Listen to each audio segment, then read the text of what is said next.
¿Qué tal, hermanos? ¿Cómo les va?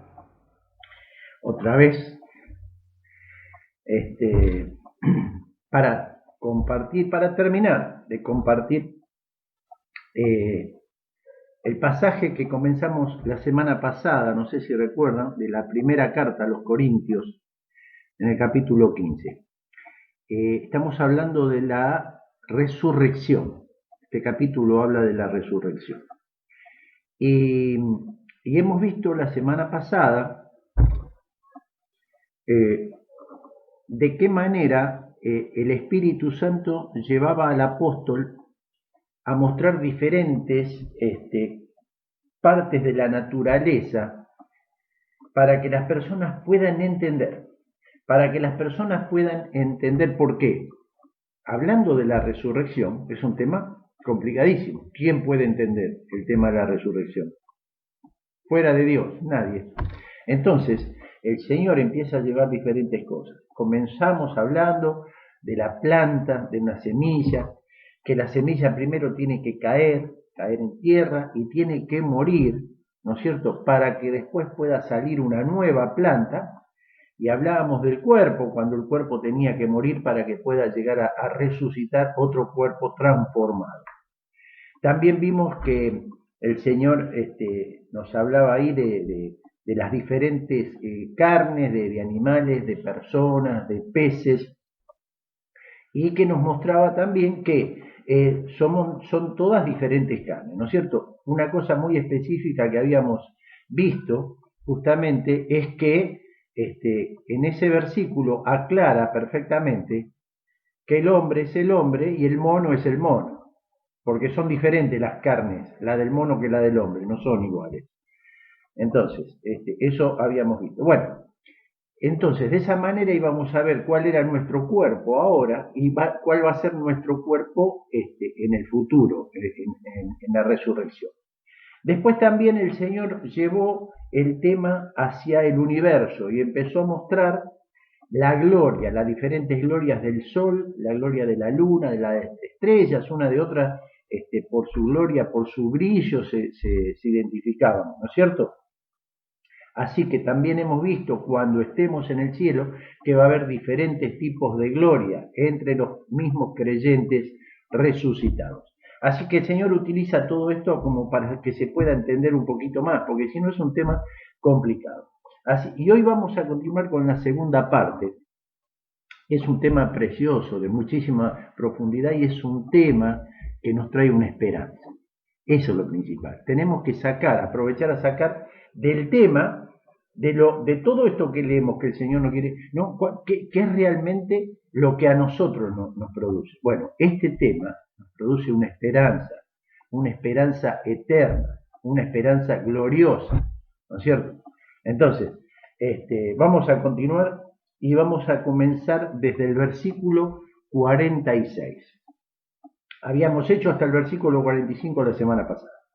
Así que dice el versículo 46, más lo espiritual no es lo primero, sino lo animal, luego lo espiritual. Y cuando uno lee así, dice, ¿usted entiende lo que está leyendo? ¿De qué está hablando? Primero lo espiritual, cosas, primero lo animal, lo animal se refiere a lo natural, ¿no? A nuestra carnalidad, a eso. Entonces uno dice, wow, qué tema, ¿no? Qué pregunta, qué tipo de versículo complicado. Entonces, bueno, por eso es que tenemos que prestar atención. Este es un tema muy complicado porque nos está hablando de una resurrección, de cosas que van a pasar y nosotros de resurrección no entendemos nada. Así que se dan muchas explicaciones acá para que se pueda llegar a entender. Como descendientes de Adán, nosotros, somos almas vivientes.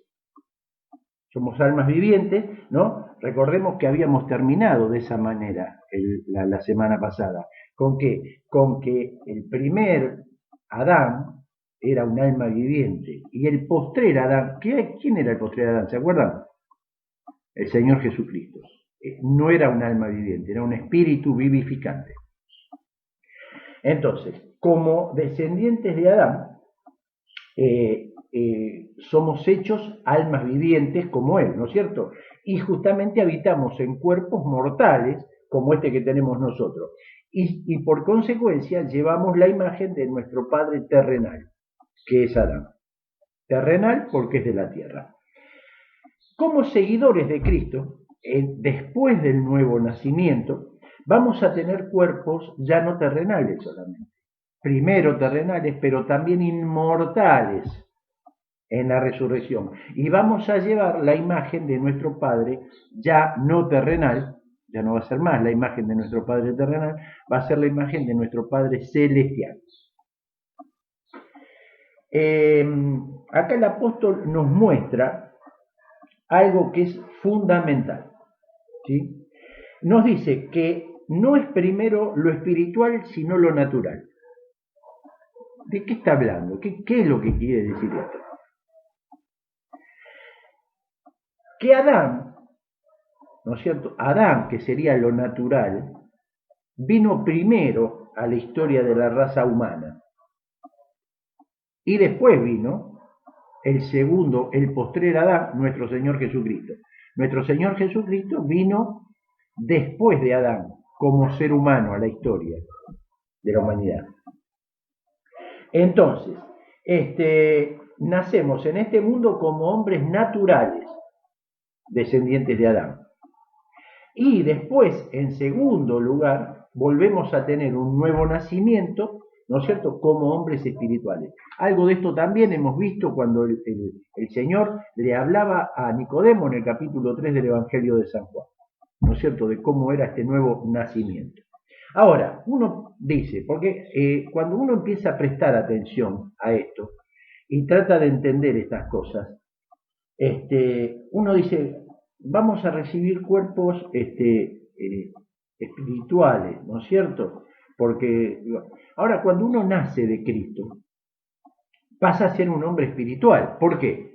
Porque recibe el Espíritu, ¿no? Entonces pasa a ser un hombre espiritual. Ahora, uno dice, pero yo paso a ser un hombre espiritual, ¿pero qué? ¿Sigo teniendo mi cuerpo natural? Por supuesto, claro que vamos a seguir teniendo el cuerpo natural. ¿Y hasta cuándo vamos a tener el cuerpo natural? El cuerpo terrenal. Y hasta el arrebatamiento, hermano. ¿Sí? Estemos vivos o estemos muertos, hasta el arrebatamiento vamos a seguir teniendo estos cuerpos naturales o terrenales. Por más que seamos ya hombres espirituales. Después de la resurrección, recién ahí vamos a empezar a disfrutar de esos cuerpos espirituales. Versículo 47. El primer hombre es de la tierra, terrenal. El segundo hombre, que es el Señor, es del cielo. Entonces tenemos que ir viendo, tenemos que tratar de ir entendiendo cuando habla de estos contrastes de un hombre con el otro hombre, de quién está hablando de Adán, está hablando del Señor Jesucristo, ¿no es cierto? Entonces tenemos que tratar de entender de lo que dice, cuál es el primer hombre, cuál es el hombre terrenal, cuál es el alma viviente, cuál es el espíritu vivificante, porque está contrastando uno con el otro. Entonces, versículo 47 nos dice, el primer hombre es de la tierra terrenal, el segundo hombre es del cielo celestial. Que es el Señor, es del cielo. Muy bien. Así que el primer hombre es terrenal. ¿Por qué? Porque es sacado de la tierra. Por eso es terrenal, ¿no? Entonces, ¿esto qué significa? Que fue formado de la tierra, ¿no? Por consecuencia, su naturaleza está en este mundo, en el planeta Tierra. ¿Por qué? Porque ahí pertenece ahí al planeta Tierra, porque fue formado de la Tierra. En cambio, el segundo hombre, que era, ¿quién? El Señor Jesucristo. Él es del cielo, dice que Él es del cielo. Ahora, si uno también empieza a pensar un poquito en esto que está leyendo, uno dice, pero el Señor Jesucristo es del cielo. Bueno, pero ¿cómo que es del cielo? Si nosotros sabemos que Él nació acá, nació en este mundo, nació como ser humano, entonces ¿cómo que Él es del cielo? Ahí viene. Él es del cielo porque su descendencia no es de este mundo. Su descendencia es del cielo. Su linaje es del cielo, no es de acá de la tierra. ¿Sí? Cuando ustedes, el apóstol Pablo le escribe la carta a los Gálatas, y en el capítulo 4 les dice justamente, cuando llegó el cumplimiento del tiempo, Dios envió a su Hijo, nacido de mujer, escuchen bien, nacido de mujer y nacido bajo la ley. No nacido de mujer y nacido de varón, no. Nacido de mujer y nacido bajo la ley. Entonces, ¿cómo? La madre era una mujer. ¿Y el padre quién era? La ley. ¿Y qué decía la ley de él? La ley, si recuerdan, en Isaías, ¿no es cierto? He aquí que la Virgen concebirá y dará a luz un hijo y llamarás su nombre Manuel. ¿Qué significa? Dios con nosotros. ¿De dónde viene la descendencia entonces del Señor? De Dios, no de ninguna persona. Después, recuerda que en el mismo libro, también de Isaías, empieza a decir cuáles son todos los nombres que iba a tener. Dios fuerte, Padre eterno, príncipe de paz, ¿no es cierto? Todos esos nombres son del Señor Jesucristo porque Él no nació de Adán. Sí nació de una mujer para poder ser hecho un ser humano, pero no de ningún hombre ser humano. De Dios nació. Tal vez sea difícil de entender, pero hay una cosa que la vengo repitiendo, ¿sí? En este tipo de mensajes. A lo mejor si se da en la iglesia, capaz que a lo mejor no se entiende tanto y uno no tiene. Pero acá tenemos una bendición muy grande del Señor, ¿sí? Usted puede volver a apretar el botón todas las veces que quiera y escucharlo todas las veces que quiera y tratar de asimilarlo, de entender. Así que, versículo 48 dice lo siguiente. ¿Cuál es el terrenal? Tales también los terrenales. ¿Cuál es el celestial? Tales también los celestiales. A ver, de estos dos hombres mencionados, ¿quién eran estos dos hombres mencionados? Adán y el Señor Jesucristo. Bueno, de estos dos hombres mencionados, el Señor Jesucristo es el segundo. Si bien Él es el creador de todo el planeta y de todo el universo, pero como ser humano llegó en segundo lugar acá a la Tierra. O sea, existe desde toda la eternidad, ¿no es cierto?, pero vino después de Adán. Y Él vino del cielo. Al venir del cielo, todo lo que hizo, todo lo que dijo, todo lo que vivió, es todo celestial, porque es del cielo. Es todo espiritual, porque es un espíritu viviente. ¿Sí? ¿Entienden? No es terrenal. ¿Por qué no es terrenal? Porque no tiene una naturaleza pecaminosa. Por eso Él es del cielo. Por eso puede ser del cielo. Porque no tiene una naturaleza pecaminosa, como la que tenemos todos nosotros. Entonces, estas son dos grandes cosas, ¿no es cierto? O sea, todos son como cabezas federales, todos vamos a ser seguidores de Adán, solamente aquellos que hayamos nacido naturalmente, de nuestro papá y de nuestra mamá, ¿no es cierto? Que hayamos nacido, vamos a ser descendientes de Adán. Vamos a heredar esos rastros humanos y naturales de Adán, otra cosa no. Pero los que sean de Cristo, ya van a heredar, van a empezar a formar parte de un pueblo celestial. Por supuesto que estamos hablando siempre después de la resurrección que vamos a tener. Estemos vivos o estemos muertos. ¿De qué me estás hablando? ¿Cómo va a haber una resurrección si estamos vivos? Bueno, después vamos a ver. Por eso digo que es un tema complicado de entender. Pero hay que ir viéndolo de a poco y lo vamos a ir entendiendo. Muy bien, vamos a ver el versículo 50. Pero esto digo, hermanos, que la carne y la sangre no pueden heredar el reino de Dios, ni la corrupción heredará la incorrupción. ¡Wow! ¿De qué nos habla todo esto? Tratemos de leerlo 2 o 3 veces y decimos, ¿de qué nos estará hablando esto, no? Bueno, el apóstol, guiado por el Espíritu Santo, pasa al tema de la transformación. Prestemos atención a todo lo que estamos escuchando. Al tema de la transformación. ¿Cuándo va a tener lugar el tema de la transformación? Va a tener lugar en los cuerpos de los creyentes, ¿no es cierto? Volvemos a decir otra vez algo. Tanto de los vivos como de los muertos.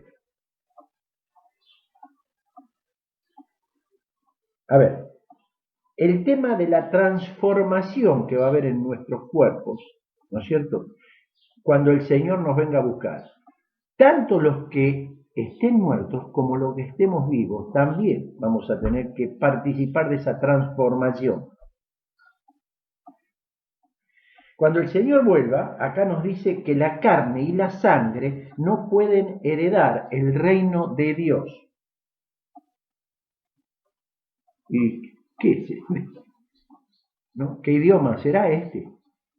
Esto quiere decir que nuestro cuerpo natural, sencillamente, que tenemos nosotros ahora, con el cual hemos nacido, con este cuerpo nunca vamos a poder entrar al reino de Dios. A eso se refiere. ¿Por qué? Es decir, en la eternidad, en nuestro hogar celestial, nunca vamos a poder entrar con este cuerpo, ¿no? También es cierto que la corrupción no puede heredar la incorrupción. Bueno, y acá se complican con este tipo de cosas, tenemos que tratar de entender. ¿Y a qué se refiere? A la corrupción con la incorrupción. Es sencillo también, hay que tratar de meterse y seguir el tema.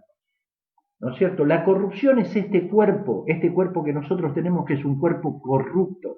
No puede heredar el cielo, que es un lugar de incorrupción. A eso se refiere. Es decir, nuestros cuerpos presentes, ¿por qué? Uno dice, no, pero ¿por qué no? Bueno, a ver, nuestros cuerpos presentes, estos cuerpos que tenemos ahora, están sujetos ¿a qué? A enfermedades, bueno, están sujetos al decaimiento, están sujetos a la muerte, a la descomposición del cuerpo. Por lo tanto, no son adecuados para poder estar en un lugar donde no hay corrupción. ¿Por qué? Porque si yo entraría con este cuerpo al cielo, contaminaría todo el cielo con mi cuerpo. Porque es un cuerpo de corrupción terrenal. ¿Sí? Y es un cuerpo de corrupción por el pecado. No puedo entrar con este cuerpo arriba al cielo. Por eso está hablando de una transformación que va a haber cuando Cristo venga a buscarnos, ¿no es cierto? Esto nos da la respuesta a que cuando el Señor venga a buscar a la iglesia, ¿no es cierto? Los que están vivos van a tener que ser transformados. Resucitar no, van a tener que ser transformados. Con estos cuerpos que tenemos no vamos a poder. En primer lugar van a ser arrebatados los hermanos que murieron en el Señor. Ellos van a ser resucitados con cuerpos nuevos. Nosotros no, porque no habremos gustado la muerte. Entonces, por consecuencia, vamos a ser transformados sin participar de la resurrección. Pero sí o sí, estemos vivos o estemos muertos, tenemos que ser transformados. Versículo 51. He aquí os digo un misterio. No todos dormiremos, pero todos seremos transformados. Sigue hablando, presten atención, que cuando hay más de un versículo que habla del mismo tema, es algo importante donde el Espíritu quiere hacernos entender de qué está hablando, ¿no es cierto?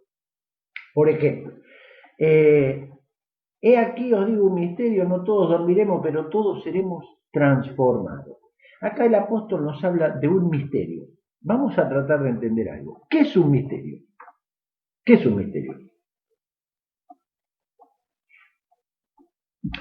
Uno puede pensar, ¿y un misterio? Y puede ser algo misterioso, algo que... No es eso. Un misterio es una verdad, escuchen bien, es una verdad que anteriormente estaba, siempre estuvo, ¿sí? Pero no había sido dada a conocer. Eso es un misterio. algo que existía, que estaba, pero que no había sido dado a conocer, ¿no es cierto? A partir de esta carta en este lugar, el Espíritu empieza a revelar todo esto, ¿no? A la mente del apóstol Pablo, para que lo enseñe y lo comparta a través de las Escrituras. O sea, no todos dormiremos, es decir, que no todos los creyentes van a experimentar la muerte cuando el Señor venga. Porque ¿cuándo va a venir el Señor? ¿Ustedes saben cuándo va a venir el Señor? Bueno, ¿ustedes creen que yo sí? No, tampoco. ¿Ustedes creen que los ángeles lo saben? No, tampoco. ¿No? El Hijo lo sabe cuando... El Hijo lo sabe, le voy a preguntar, ¿el Hijo lo sabe? Por supuesto que lo sabe. No lo sabía cuando estaba acá, pero ahora lo sabe, ¿no? Escúchenme. Pero algunos van a estar vivos cuando el Señor regrese, ¿no es cierto? Y esos que estén vivos, ¿no es cierto? Van a tener que sí o sí ser transformados. Sin resucitar, van a tener que ser transformados. La resurrección en sí no es un misterio. El misterio acá no es la resurrección. Uno dice, ¿cómo no es un? Claro, no es la resurrección, un misterio. ¿Por qué? Y porque, hablando de la resurrección, la Biblia, ya desde el Antiguo Testamento, habla de la resurrección. Lo habla en Nehemías capítulo 4, habla de la resurrección, en Isaías capítulo 29, en Oseas capítulo 6, en Job capítulo 19. Hablan de la resurrección. Entonces no es un misterio eso, porque eso ya había sido revelado. Entonces, ¿cuál es el misterio acá? El misterio es que no todos van a morir, ¿sí? Pero que sí todos van a tener que ser transformados. Eso sí es un misterio que había sido revelado acá. Cuando el Señor venga, sí o sí todos van a tener que ser transformados. Ese era un misterio que hasta ese momento no había sido revelado, ¿no es cierto? Versículo 52. En un momento, en un abrir y cerrar de ojos, a la final trompeta, porque se tocará la trompeta. Fíjense, ¿no? Porque se tocará la trompeta. Y los muertos serán resucitados incorruptibles, y nosotros seremos transformados. ¿Sigue hablando de lo mismo? Sigue hablando de lo mismo. ¿Tenemos que entender? Tenemos que entenderlo. Esta transformación va a tener lugar instantáneamente. ¿Cuánto tardamos en un parpadeo nosotros? En abrir y cerrar los ojos. Bueno, ahí va a tener lugar esta transformación de nuestros cuerpos. ¿Qué les parece? Es demasiado rápido, ¿sí? No nos vamos a tener que vestir pieza por pieza, ¿no? Pero dice así, en un abrir y cerrar de ojos y a la final trompeta. Porque se tocará la trompeta, vuelve a avisar. Se va a tocar la trompeta cuando pase esto. Traten de entender entonces, cuando escuchemos la trompeta de Dios, viene nuestra transformación. Pero, ¿de qué trompeta nos está hablando? Porque la Biblia habla de varias. Exactamente. No está hablando de las trompetas del fin del mundo, ¿no es cierto? Mateo capítulo 24 habla de que se van a tocar las trompetas. En la tribulación. En Apocalipsis capítulo 8 se habla de que van a sonar las trompetas cuando ya la iglesia no esté más acá. Pero en Primera Tesalonicenses, capítulo 4, habla de las trompetas de las que está hablando acá. De ese tipo de trompeta, cuando el Señor venga a buscar a su iglesia y nos espere en el aire y arrebate a la iglesia de acá del planeta Tierra. No cuando el Señor venga a la tierra a buscarnos, no. Cuando el Señor venga a buscar a su iglesia, nos va a esperar en el aire y vamos a ser arrebatados. De esa trompeta está hablando. Y dice que escuchen bien, ¿no? Dice, porque cuando se toque la trompeta, y después se aclara, porque se tocará la trompeta. Entonces estamos esperando la trompeta de Primera Tesalonicenses, nosotros como iglesia. Cuando suene la trompeta, los muertos van a ser resucitados primeramente. Y luego nosotros, los muertos van a ser resucitados incorruptibles. ¿Por qué? Porque ellos murieron en corrupción. Recordemos que murieron con estos cuerpos en corrupción. ¿Por qué murieron? Justamente porque estos cuerpos se enfermaron, ¿no es cierto? Se debilitaron, se murieron, se descompusieron. Son cuerpos de corrupción. Ellos van a resucitar con cuerpos incorruptibles. ¿No es cierto? Y nosotros, los que hayamos quedado, supuestamente vamos a ser transformados. Estos cuerpos tampoco nos sirven para nada, van a quedar acá, vamos a ser transformados. Ahora, cuando yo digo que es difícil entenderlo, si nosotros empezamos a pensar un poquito en algo, presten atención. Ustedes se pueden imaginar cuando la tierra y el mar, porque dice así la palabra, cuando la tierra y el mar entreguen, porque dice cuando entreguen a los muertos, pensando en qué es lo que pueden llegar a enterrar, a entregar. No sabemos qué pueden llegar a entregar, ¿no? Sí sabemos que cuerpos no, ¿no? Pero fíjense, lo que quede, a lo largo de los siglos, la cantidad de cristianos que durmieron en el Señor, ¿no? Es imposible para una mente mortal, humana como la nuestra, poder llegar a entender o a imaginar la grandeza de este evento, de esto que va a ocurrir cuando el Señor venga a buscar a su iglesia y cuando suene esta trompeta. No podemos llegar a entender. Un cristiano lo entiende por el Espíritu Santo y lo puede llegar a creer por la poquita fe que tenemos, pero nada más que eso, porque sabemos que es fiel el que lo escribió y que todo lo que está escrito, todo, absolutamente todo, se va a cumplir, le guste o no le guste a quien sea, se va a cumplir. Va a pasar el cielo, va a pasar la tierra y se va a seguir cumpliendo todo lo que está escrito, porque lo que Dios dice no lo puede cambiar nadie. Entonces, a esto se refiere. Nosotros con nuestra poquita fe vamos a poder creer, porque sabemos que es fiel el que escribió todo esto, de que vamos a ser arrebatados y nos va a poner cuerpos nuevos. Versículo 53. Porque es necesario que esto corruptible se vista de incorrupción y esto mortal se vista de inmortalidad. ¡Wow! Sigue hablando lo mismo. Ahora capaz que ya no se les hace tan complicado entender, ¿no es cierto? Cuando ya llega este versículo. Y porque viene hablando de todo lo mismo, lo que es un cuerpo corruptible, un cuerpo de incorrupción. Se refiere a la clase de creyentes, ¿no es cierto? Que cuando el Señor venga a buscar a la iglesia. Ahora, el versículo 54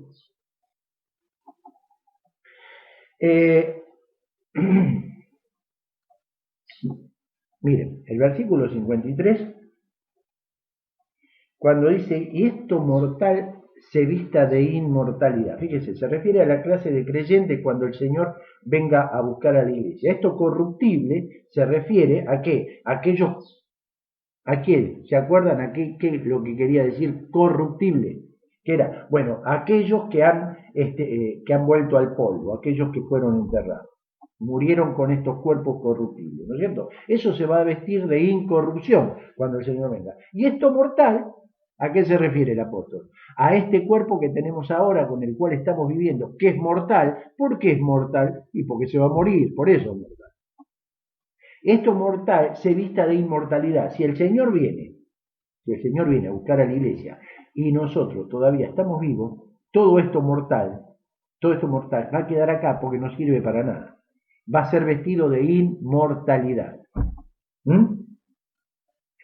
Son muchos los versículos donde el Señor está tratando de hacer entender, ¿no es cierto?, qué es lo que nos espera en un día no tan lejano, cada vez menos. Lo mortal, en cambio, se refiere a aquellos que vamos a estar vivos en el cuerpo y que vamos a estar sujetos a la muerte, como recién dice. Versículo 54. Cuando esto corruptible se haya vestido de incorrupción y esto mortal se haya vestido de inmortalidad, ya saben perfectamente de lo que estamos hablando. Entonces se cumplirá la palabra que está escrita: sorbida es la muerte en victoria. ¿De qué habla ahora? Bueno, ya sabemos lo que es algo de corrupción, un cuerpo corrupto, un cuerpo de incorrupción, un cuerpo nuevo que no va a tener ningún tipo de corrupción. Cuando esto haya pasado, cuando seamos transformados, cuando seamos resucitados con cuerpo nuevo, ¿no es cierto? Se va a cumplir la palabra. ¿De qué veníamos hablando recién? De que esto se tiene que cumplir sí o sí, le guste o no le guste a quien sea. Se va a cumplir la palabra. ¿Y qué decía la palabra? Sorbida es la muerte en victoria. ¿Qué les parece? ¿No? En el capítulo 25 de Isaías está esta profecía que dice: sorbida es la muerte en victoria, hablando de la resurrección. Ahora, ustedes se pueden llegar a imaginar esto. Es fácil imaginar estas cosas de las que estamos hablando, aunque tal vez empezamos de a poquito a entenderlas. ¿Podemos llegar a pensar o a imaginarnos algo así? ¿Qué son la muerte? Escuchen bien, ¿qué son la muerte? El sepulcro, la descomposición, ¿no es cierto? En presencia de nuestro amado Salvador, en presencia del poder de Cristo. Presten atención, si ustedes recuerdan el Evangelio de San Juan, en el capítulo 11, hay una resurrección. El Señor Jesucristo resucita a un hombre llamado Lázaro. Muy bien. Para poder resucitarlo, para la ciencia es algo imposible que haya hecho esto. Para la medicina también. Para la física, para la química, para todo el mundo. Es algo imposible que se haya resucitado a una persona que estaba descompuesta ya, en descomposición. ¿Sí? Imagínense, cuando uno empieza a pensar en esta cosa, pero ¿cómo se reactivó otra vez todos los miembros internos? ¿Cómo empezaron a trabajar? ¿Cómo se reactivaron todas las venas después de descompuestas? ¿Cómo empezó a circular otra vez la sangre? ¿Cómo no sabemos? El Señor Jesucristo sabe, porque Él es el dador de la vida. Entonces lo sabe perfectamente. A la voz de Él pasan estas cosas, ¿no? Ahora, cuando uno piensa, pero es algo complicado, imposible para nuestra mente que haya resucitado un muerto después de 4 años. Si es imposible para nosotros que un muerto haya resucitado después de 4 días, imaginemos, ¿no?, lo que son millones y millones de cristianos que han estado deshechos en el polvo durante siglos, que van a ser levantados a la voz del Señor. Imagínenselo eso. ¿Se lo imaginan? No, yo no me lo puedo imaginar. Sí lo creo, va a ser así, no tengo ninguna duda que el Señor tiene el poder para hacerlo, ¿no? Pero no lo puedo llegar a imaginar, ¿no es cierto? A la voz de nuestro amado Señor se van a levantar. Versículo 55. Dice así: ¿dónde está, oh muerte, tu aguijón? ¿Dónde, oh sepulcro, tu victoria? ¿De qué habla esto? ¿De qué habla? Aguijón, victoria, ¿de qué habla? Bueno, este versículo podría verse de esta manera: como un canto de gloria. ¿Cómo un canto de gloria? Como un canto de gloria, pero ¿de quién? De nosotros, de los creyentes, ascendiendo al cielo, con cuerpos nuevos para vivir eternamente. De esa manera se puede ver como un canto de gloria. Cuando nos vayamos a encontrar con nuestro amado Señor, ¿no es cierto? Y para nosotros puede ser un canto de gloria porque sabemos perfectamente que la muerte ya perdió su aguijón. También el Hades. ¿Por qué? Porque el Hades tampoco perdió la batalla ese día porque no lo pudo retener en el sepulcro. El Señor ese día venció la muerte, aquel domingo glorioso de Pascua, sacando a la luz la vida y la inmortalidad. Entonces, la muerte no lo pudo retener en su posición. Es como que la muerte perdió su aguijón, ¿sí? La muerte ya no nos asusta. ¿Por qué? Porque sabemos que nuestros pecados fueron perdonados. Por eso teníamos nosotros que hacer esto. Porque nuestros pecados ya fueron perdonados. Entonces ya no le tenemos que tener más miedo a nada. ¿Por qué? Porque nosotros ya no le pertenecemos más al que tenía el imperio de la muerte. ¿Se acuerdan quién era? Bueno, y él era el que nos tenía. Él era el que nos tenía a nosotros. Nos tenía con todo el temor a la muerte. Entonces ya no va a ser más así. Ya no va a ser más así. Presten atención. La muerte ya no va a tener más aguijón. Miren, vamos a seguir, lo sigue aclarando en el versículo 56. Y ya que el aguijón de la muerte es el pecado, ahí aclara de qué trata el aguijón, y el poder del pecado, la ley. Y el poder del pecado, la ley. ¿No es cierto? O sea, la muerte ya no va a tener aguijón para nadie. ¿Entiende? ¿Por qué? Porque para nadie, a no ser por causa del pecado, pero cuando uno fue perdonado del pecado. O sea, son los pecados no confesados y no perdonados por Dios, ¿no es cierto? Los que nos dan miedo, los que nos hacen tener miedo a la muerte. Nuestra situación es completamente distinta. Nosotros sabemos que todos nuestros pecados ya han sido perdonados, no por ninguna persona, hermano, por Dios fueron perdonados, por haberle creído, por haberlo confesado. Entonces, fueron perdonados, ¿no? Entonces ahora le podemos hacer frente a la muerte con confianza. ¿Por qué? Porque sabemos que para nosotros ya no va a haber castigo. Para nosotros la muerte es un alivio, es una gloria. Saber dónde vamos a estar. Para los que no son creyentes, lamentablemente, no es así. Tienen mucho miedo a la muerte. Por consecuencia del pecado. ¿No es cierto? El trono de la muerte descansa sobre dos fundamentos. ¿Sí? El pecado, en primer lugar, que clama por la condenación de una persona. El pecado. ¿Por qué? Y porque sí, porque el pecado está diciendo, sos un pecador. Entonces, por consecuencia, como está escrito en la Biblia, ¿no es cierto? La paga del pecado es la muerte. Muerte eterna. ¿No es cierto? En primer lugar. Y en segundo lugar está la ley, que justamente pronuncia también la condenación. ¿Por qué? Porque la ley nos hace pecadores. Porque al no poder cumplir la ley, ahí es cuando estamos en pecado. Por consecuencia, merecemos la condenación. ¿No es cierto? Bueno, ahí están. Cuando el Señor Jesucristo vino acá, justamente como ser humano, vino para solucionar esos dos problemas que teníamos nosotros, hermano. En primer lugar, cumplió toda la ley. Y en segundo lugar, venció el pecado en la cruz. ¿Entienden? El Señor hizo eso por nosotros. No tuvimos que hacerlo nosotros, no lo hubiésemos podido hacer. Solamente lo único que tenemos que hacer es creer en Él. Nada más que esto. Versículo 57. Más gracias sean dadas a Dios, que nos da la victoria por medio de nuestro Señor Jesucristo.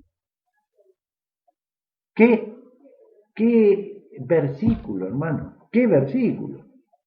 Más gracias sean dadas a Dios. Recordemos que es el Espíritu Santo el que está hablando acá. Más gracias sean dadas a Dios que nos da, más gracias sean dadas a Dios que nos da la victoria por medio de nuestro Señor Jesucristo. Es lo que venimos diciendo, el Señor hizo todo esto ya por nosotros, ya está hecho. No es que lo tiene que hacer, lo tenemos que dar por hecho. Por esto digo que la muerte para nosotros es un canto de victoria por lo que nos espera.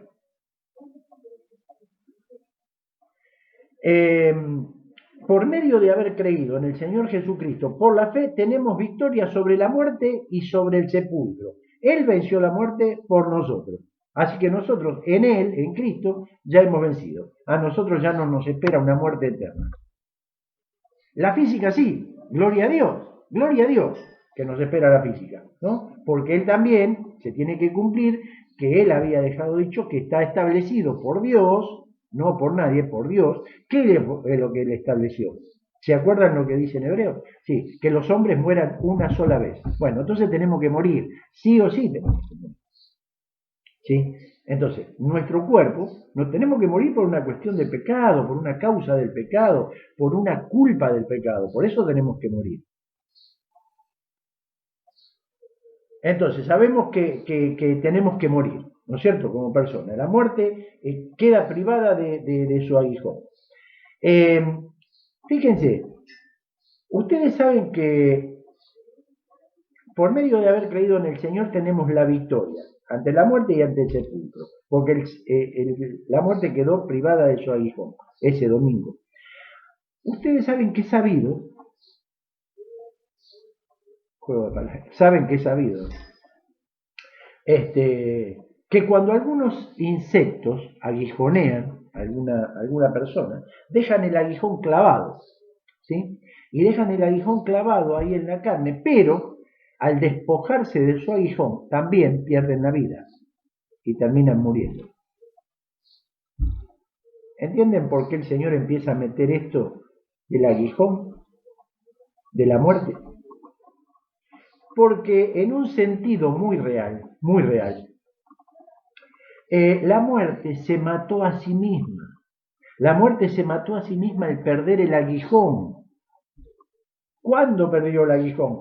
Aquel domingo de resurrección, cuando el Señor resucitó de entre los muertos, porque la muerte no lo pudo retener a Él en el sepulcro. Entonces, nosotros, como hijos de Dios, sabemos que el que tenía el poder para asustarnos, para hacernos tener miedo, escuchen bien, ya perdió ese poder. ¿Quién era el que tenía el poder para esto? Para hacernos tener miedo. ¿Había alguien que nos hacía tener miedo? Por supuesto, hermano, por supuesto. Fíjense lo que dice en Hebreos, capítulo 2, yo se lo leo, después lo leen en casa. Así que por cuanto los hijos, nosotros, participamos de carne y sangre, como seres humanos nacemos de carne y de sangre, ¿no es cierto? El Señor Jesucristo, siendo Dios, también vino a participar de lo mismo. Nació como ser humano de carne y de sangre. ¿Con qué propósito vino? Lo sigue diciendo el versículo, ¿no es cierto? Para destruir por medio de la muerte. ¿Cómo para destruir por medio de la muerte? Entonces, para destruir algo tenía que morir, por supuesto, tenía que morir para destruir algo. ¿Qué es lo que destruyó entonces? Para destruir por medio de la muerte, sigue diciendo, al que tenía el imperio de la muerte, esto es, al diablo. Acá lo aclara la Biblia, hermanos. ¿Y qué pasó después de eso? Después de que el Señor venció al diablo en la cruz cuando murió. ¿Saben lo que pasó? Sigue diciendo el versículo 15. Presten atención. Y de esa manera nos pudo librar a todos los que por el temor de la muerte, teníamos miedo a la muerte, ¿no? Estábamos durante toda la vida sujetos a servidumbre. Satanás nos tenía bajo su servidumbre, ¿no es cierto?, con miedo a la muerte porque éramos pecadores no perdonados. Entonces lo que nos esperaba en nuestra conciencia era la muerte y de ahí no sabíamos más nada. El Señor ahora nos da otra ampliación mucho más grande de que la muerte para nosotros es victoria. La muerte para nosotros es victoria. Versículo 58, y con esto terminamos. Dice así: así que, hermanos míos, amados, estad firmes y constantes, creciendo en la obra del Señor siempre, sabiendo que vuestro trabajo en el Señor no es en vano. Es un versículo que lo tenemos que saber de memoria, leerlo todos los días, pensar en esto. Es la palabra que tenemos que tenerla grabada acá.